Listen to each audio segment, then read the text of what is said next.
Well, the Celtics and the Bucks are on to Game 2. Game 1 is out of the window. Off to Game 2 now, guys. What is it going to take for the Celtics to actually grab a 2-0 lead before heading to Milwaukee for Game 3 Friday night?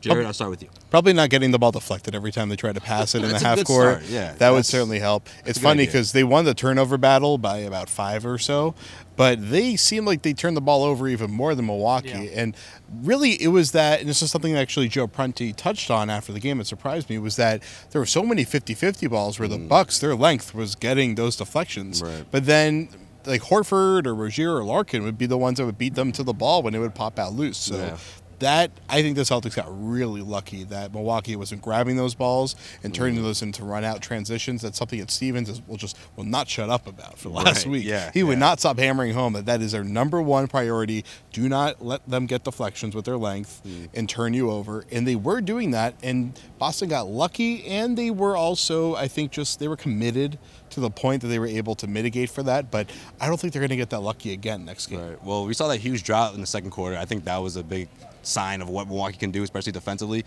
And also, let's not forget the fact that, Bledsoe didn't have a great game in Game 1. I don't think we can anticipate for that to happen in Game 2. But how much of that drought was Milwaukee's defense versus Boston's poor offense? They couldn't throw it in the ocean. It was like a 25-4 run. 24-4 run, I believe. 24-4 run. Those things cannot happen away from your home court. At least it won't. That won't work. Right. I think the home court crowd certainly played a big part in this one. The crowd was great today. Yeah, especially with the younger guys. Guys like Terry Rozier, Marcus Morris. You saw those guys have real rah-rah moments, and of course, that's something that they've carried on throughout this stretch without Kyrie Irving, right, guys? Yeah, I mean, they're kind of counting on everybody to step up in that regard. Committee. Hence the T-shirts, right? I think so. I think that's why they did need about 18,500 people to step up in Kyrie's absence. That's right. They're not going to be in Milwaukee Friday, so, Game 2 is going to be big. All right, finally, guys, Jason Tatum, what do you anticipate out of the Bucks defensively? Like, how do they slow him down? How do they slow down someone like, Jaylen Brown? We saw a lot of transition buckets that the Celtics were able to convert. What are the chances that we see the same thing in Game 2? Well, I'll tell you what. I'm going to divert that a little bit and just say Jaylen Brown has gotten so much better around the basket, making decisions, dribbling. And as far as Tatum goes, the officials, they might mess him up in Game 2. I'm not a guy, Jared. You know me a long time. I don't blame the officials. Never. Rarely. Not in my knowledge. Rarely. Okay. But in tonight's game, I mean, the jump ball becomes, like the easy way out. The easy call. It drives me crazy. So I think Tatum's got to play through the rookie calls, and continue to attack the basket. He's a good free throw shooter. Get to the line, find people when they're open.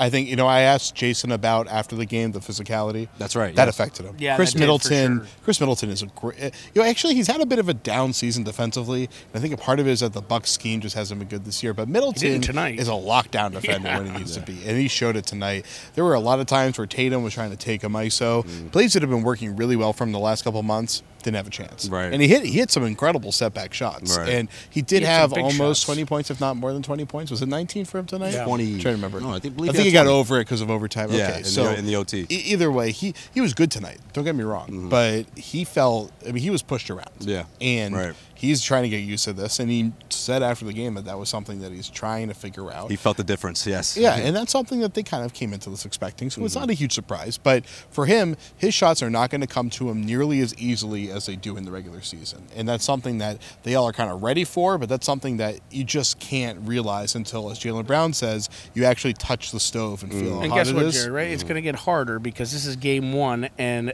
adjustments continue as you go throughout the series. You see the same team over and over and over.